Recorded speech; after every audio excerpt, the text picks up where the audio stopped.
Para eu entender prevenção e discutir, eu tenho que discutir os tipos de prevenção que eu vou ter, e aí eu tenho que me basear naquelas curvas que eu mostrei para vocês. Mas eu também tenho que entender que quem estabelece o valor de referência é a comunidade científica, né? Muitas vezes de forma arbitrária. E a comunidade científica, para chegar naquela campanha preventivista, naquele tipo de estratégia de prevenção, ela partiu de pesquisas e estudos. Só que as pesquisas e os estudos também têm problemas. E é importante a gente ter em mente isso. Que tipo de problema? As pesquisas devem responder a seguinte pergunta: quão grande será o efeito desta intervenção? Vale a pena eu intervir? Vale a pena eu prevenir isso? Nem sempre prevenção é uma coisa boa. Isso é importante a gente ter em mente. Então, vale a pena eu prevenir? Infelizmente, frequentemente temos que lidar com incertezas nas pesquisas. Porque para eu estabelecer com certeza se vale a pena eu prevenir, eu tenho que ter um estudo muito amplo, com uma população muito grande. Normalmente, para ter certeza no estudo, o número populacional que eu tenho que ter para ter essa certeza, ele é inviável de fazer a pesquisa. Ou a pesquisa demora muitos anos, teria que demorar anos para eu ter essa certeza. E eu não tenho como fazer isso. Não dá para fazer esse tipo de pesquisa. Então eu tenho que, como pesquisador, saber que eu vou trabalhar com incertezas, né? E isso é um fator importante, que na nossa prática, como a gente só recebe tudo mastigadinho, às vezes a gente não tem esse olhar crítico. Mas bons profissionais têm que ter esse olhar crítico. As associações causa-efeito também são difíceis, em grande parte das vezes. Ou seja, dizer que o colesterol é que causa infarto é muito difícil. Porque tem muitos outros fatores que causam risco, que causam problema também. Na maioria das vezes, é esse o problema. Dizer que o tabaco é o causador do câncer também é complicado, porque tem muitas outras coisas que interferem na pesquisa, que podem, envelhecimento, alimentação, que podem interferir. Então é como buscar uma agulha no palheiro. A gente tem que ter claro que as pesquisas, elas não têm tão claro a associação. Algumas coisas são muito claras, outras não são. E isso, na maioria das vezes, é feito de forma inadequada nas pesquisas científicas. Esse tipo de debate. E a informação que chega para a gente já é uma informação a partir de uma leitura de alguém que olhou sobre um estudo, muitas vezes de forma enviesada. As pesquisas podem não ter o tamanho e a força capazes de afirmar o momento em que eu preciso intervir, ou indicar quanto de benefício pode ser esperado ao reduzir a exposição a um fator de risco pequeno, mas amplamente disseminado. Então, não tem como eu mensurar esse benefício adequadamente. É difícil, gente. Então, nós temos que ter claro isso. Que muitas vezes as pesquisas são insuficientes para a gente estabelecer. E algumas decisões são arbitrárias. São decisões políticas e arbitrárias ou de uma comunidade de especialistas. Bom, então, para a gente entender, a gente entendeu, nesse bloco a gente entendeu as limitações e o que a gente deve refletir quando a gente fala de prevenção. Entendendo isso, vamos trabalhar agora um pouco das estratégias de intervenção. Então, qual deve ser a estratégia de intervenção individual para o indivíduo, no consultório, na vida cotidiana, na minha ação enquanto agente comunitário de saúde, enquanto médico, enquanto dentista, enquanto enfermeiro? Vejam, a consulta médica do dentista ou da enfermagem são os momentos perfeitos para a prevenção, já que os pacientes estão propícios a modificarem seus hábitos. Como a pessoa chega um pouco mais fragilizada no local, no consultório, porque ela já marcou por algum motivo, é mais fácil discutir mudança de estilo de vida. A pessoa está apta, ela já chega pedindo, por favor, me diga o que eu preciso fazer para não sentir mais isso, ou para não ter mais aquilo. Então, nesse é um momento muito propício para a gente fazer a estratégia de intervenção individual. No entanto, devemos investir nas ações preventivas direcionadas aos indivíduos de alto risco, que demandam uma prática de rastreio. Então nós precisamos saber quem é baixo risco e quem é alto risco. Eu não devo investir no baixo risco com estratégia de prevenção, porque não há impacto quase algum. Eu posso até dizer, olha, ande de bicicleta que vai fazer bem para a tua saúde. Mas muitas vezes isso não vai ter reflexo nenhum para aquele indivíduo, porque foi muito genérico. Agora, se ele tem um problema, se ele começou a ter um risco cardiovascular elevado, você vai discutir com ele assim, olha, fulano, o teu risco de ter um infarto ou um acidente vascular cerebral é alto. Nós precisamos desenvolver estratégias para tu diminuir esse risco. Uma boa estratégia é o exercício físico. O que tu me propõe de exercício que tu poderias fazer? Ah, doutor, eu gosto de andar de bicicleta. Ótimo. Vamos trabalhar em cima disso? Vamos aumentar o teu hábito de andar de bicicleta? Entende? É muito diferente. E vai ser escutado pela pessoa, vai ser compreendido pela pessoa a partir do momento que ele tem risco. Porque para ele se torna mais compreensível, é mais fácil dele trabalhar aquilo. Bom, esse slide, eu acho que é o pior slide que eu coloquei, mas era importante. Eu vou dar uma passadinha com vocês, para vocês terem ideia. Por exemplo, quais são, o que devemos fazer, por exemplo, de forma bem estabelecida, nas diversas profissões. Vejam, quais são os fatores de risco que nós devemos buscar ou rastrear. Na medicina de família, a pressão arterial. Deixa eu pegar aqui a flechinha. Está aqui. Então, na medicina de família, vejam, especialidade, eu devo buscar a pressão arterial e o peso corpóreo. São rastreios importantes que vão desenvolver risco de quê? De acidente vascular cerebral e, por exemplo, diabetes. Tem uma associação muito direta. Na infectologia, por exemplo, a exposição ocupacional a derivados sanguíneos, que é o compartilhamento de agulhas, enfim. Porque o desfecho que eu quero prevenir é hepatite. Na pediatria, o score de Apgar. Porque eu vou ter também uma ideia de quanto de intervenção tem que ter para aquela criança. Cardiologia, colesterol, infarto agudo, né? E assim por diante, né? Cada um tem fatores que são extremamente importantes, para evitar dados desfechos e que devem ser vistos com vejam, tem a idade adequada, tem a forma adequada. Esse não é o objetivo dessa webconferência, mas é para vocês terem ideia de questões que eu devo ver, que eu devo perceber. E o que eu devo buscar no rastreamento? Eu devo pensar que indivíduos de risco estão mais motivados para a mudança. Por isso eu devo buscar. Não deve haver rastreamento sem recursos adequados para aconselhamento e tratamento. Esse é um aspecto muito importante. Eu só devo rastrear ou buscar, por exemplo, eu devo fazer rastreio de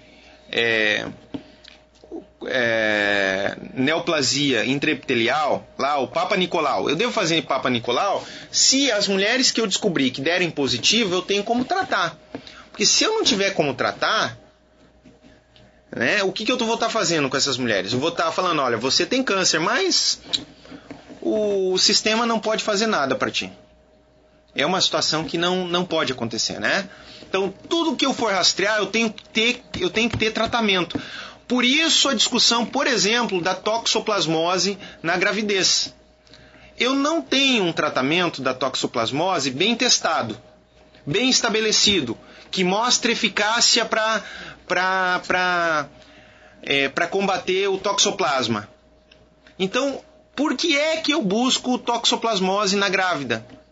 Só para dizer para ela, olha, você tem toxoplasmose, seu filho tem chance de nascer com alguma sequela, mas, enfim, o tratamento ele é discutível, talvez não tem nenhuma comprovação científica. Tem um tratamento, mas não tem muita comprovação. Talvez não tenha resultado nenhum para o seu filho, tá bom? Pode ser, então? É isso que a gente diz quando a gente rastreia uma coisa que não tem um tratamento comprovado. Então a gente cria uma doença para a pessoa. Não, a gente não propõe uma solução nesse tipo de rastreio. Então é importante eu ter em mente que o rastreamento deve cuidar para que eu tenha o recurso e a estrutura que possa cuidar dessas pessoas que eu descobri que tem um evento. O rastreamento e o cuidado seletivo têm maior custo-efetividade do que o rastreamento em massa. Então, eu devo ter em mente que o fato de eu cuidar de pessoas de alto risco é muito mais efetivo e é muito mais justificável do ponto de vista econômico do que eu rastrear todo mundo, simplesmente para não ter como ter tratamentos duvidosos, não ter como tratar, enfim, ou mesmo criar um problema que antes não existia para aquela população. Então, o propósito do rastreamento deve ser identificar o paciente que se beneficiará com esse rastreamento. Então, pontos fortes da estratégia de prevenção de alto risco. Lembra que eu falei da estratégia individual. Por que nós devemos buscar os indivíduos individualmente de alto risco? Por quê? A intervenção é adequada àquele indivíduo, porque ele tem um risco. Evita a interferência na vida das pessoas de baixo risco, ou seja, eu não vou me meter naquela pessoa que está bem, que está feliz. Lembra o objetivo maior, a felicidade? É bem acomodada na rotina dos profissionais de saúde. Ou seja, se eu trabalho com alto risco, eu consigo propor serviços para isso. Diferente de se eu for fazer rastreamento em todo mundo de tudo. Não, é incompatível com a estrutura do serviço, fica muito difícil. É custo efetivo, ou seja, o custo é adequado para aquilo que eu consigo prevenir. Envolve menor risco de dano ao paciente. Toda vez que eu digo para uma pessoa que ela tem um fator de risco, que ela tem um problema, potencialmente eu estou mudando a vida dessa pessoa e estou criando um estigma, estou criando uma tarjeta de doença para ela que ela pode levar para o resto da sua vida e isso pode impactar na qualidade de vida. Pontos fracos, então. Qual que é o problema? A prevenção se torna medicalizante.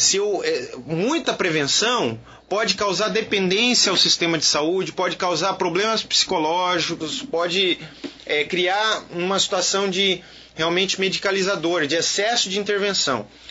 O sucesso, como eu havia citado anteriormente, é paliativo e temporário, ou seja, eu só vou prolongar, eu não vou resolver o problema, porque o problema, eu só estou evitando um evento, mas que pode acontecer independente da minha prevenção. Vai contra os aspectos comportamentais do grupo cultural ao qual pertence o indivíduo, ou seja, se ele tem aqueles hábitos, ele já tem aqueles hábitos desde a infância, foi construindo, os amigos dele fazem aquilo, a comunidade dele, a família faz aquilo. Então, eu digo para ele, não fume. Todos os amigos dele fumam, não fume. Deixe de beber, não beba nada. Não coma mais gordura. Ele está no meio de uma família de italiano. Então, isso é difícil mesmo, né? Então, é um aspecto negativo. É limitado em predizer o futuro do indivíduo. Eu não tenho como dizer que aquela pessoa não vai ter o infarto, por exemplo. Problemas de viabilidade e custo. Algumas vezes eu tenho custos altos para alguma estratégia de prevenção. Mesmo a de alto risco, porque envolve profissionais de saúde, técnicos bem qualificados, capazes de intervir naquela situação de alto risco. A contribuição para a saúde pública é pequena, ou seja, a estratégia de alto risco é uma estratégia individual, de consultório. Ela não tem impacto para a saúde pública, ela vai ter impacto só para aquele indivíduo. Então esse é um dos problemas dela. E a estratégia populacional? Deve-se reconhecer que a ocorrência das doenças são reflexo de comportamento e das circunstâncias da sociedade como um todo. Os fatores de risco sociais podem mudar, nesse caso suas distribuições tendem a mudar como um todo. Somos todos responsáveis por nossos desviantes, aqueles que saem da média de risco. O que eu quero dizer com isso, gente? a estratégia populacional ela trabalha com a redução da incidência na população como um todo. Ela é muito melhor nesse sentido. Ela vai melhorar a saúde de toda a população que eu quero agir preventivamente. E algumas pessoas dessa população vão ser afetadas, mas elas são afetadas para que seja pressuposto um bem coletivo. Quando, por exemplo, eu digo a pessoa não pode beber e dirigir, mesmo aquela que bebe pouco, ela não pode, ela se sente incomodada, ela diz, olha, mas a sociedade está entrando no meu direito. E provavelmente ela não vai ter problema, porque ela sabe que ela pode tomar um copo de cerveja e ela vai dirigir tranquilamente. Ela se sente incomodada com aquilo. Mas o fato de eu fazer uma política para todos, melhora, todo mundo deixa de beber e dirigir. Consequentemente, eu tenho menos pessoas, menos acidente de trânsito. Então aquela pessoa tem um benefício coletivo, não individual. Ela se sente incomodada porque ela não se percebe no meio daquele coletivo, muitas vezes. O objetivo da abordagem populacional é controlar os determinantes da base da saúde enferma. Desse modo, reduzir as taxas de incidência na população. Uma pequena mudança na distribuição de um fator de risco pode ter um grande efeito no número de indivíduos que se encontram com alta vulnerabilidade, ou seja, uma mudança. A boa estratégia de prevenção ela age numa mudança comportamental. Ela muda os hábitos da população como um todo e é isso que ela propõe. Ela tem que ir na causa do problema. E ao mudar isso, eu vou ter menos pessoas saindo da variável da média. É uma consequência da estratégia populacional. A estratégia populacional. Ainda é importante perceber que qual é o principal fator de defesa e qual é a principal estratégia populacional de prevenção. Segundo Morris, as decisões que mais afetam a saúde da nação não são aquelas tomadas no Departamento de Saúde, ou seja, não são do Ministério da Saúde. São as tomadas no Departamento de Meio Ambiente, de Emprego, de Educação, Previdência Social e no Tesouro Nacional, ou seja, o Ministério da Fazenda. Então, quando eu consigo fazer uma sociedade saudável, e não vou agir só na parte específica da saúde, ou do que é culturalmente entendido como saúde, é aí que eu vou melhorar de fato a saúde da população, tornando a população mais saudável, mais feliz e diminuindo as mazelas sociais que causam muitos problemas. Então, qual a força, o que uma boa estratégia populacional deve ter? Ela deve agir na raiz do problema, ela deve ser poderosa sob o aspecto populacional, ela deve ser apropriada para resolver os problemas relevantes, sociais e que culturalmente impactam na melhora da saúde da população. Então, eu tenho que prezar por realmente esses três fatores. Ela deve ser radical, poderosa e apropriada. É isso que eu devo buscar numa boa estratégia de prevenção coletiva. Quais são as limitações? Muitas vezes, como ela mexe como um todo, inclusive com o indivíduo, ela pode ter baixa aceitabilidade. Como ela mexe com políticas públicas grandes, ela pode ser pouco prática. Como ela envolve toda a população, ela envolve custos. E também tem problemas de segurança. Quando eu mexo com toda a população, uma ou outra pessoa podem ser prejudicadas. Por exemplo, a gente sabe que tem uma consequência da vacina de gripe, é chamada síndrome de Guillain-Barré. O Guillain-Barré acontece em um número muito pequeno de indivíduos, mas é uma consequência e uma reação à vacina. Então, eu tenho um risco, eu tenho um benefício para a sociedade com a vacina de gripe, mas eu tenho um risco a alguns indivíduos que podem desenvolver Guillain-Barré. Então, esse tipo de problema deve ser ponderado quando eu penso na estratégia populacional. A remoção de algumas liberdades é o preço que se paga para aprimorar outras e melhorar a saúde da população como um todo.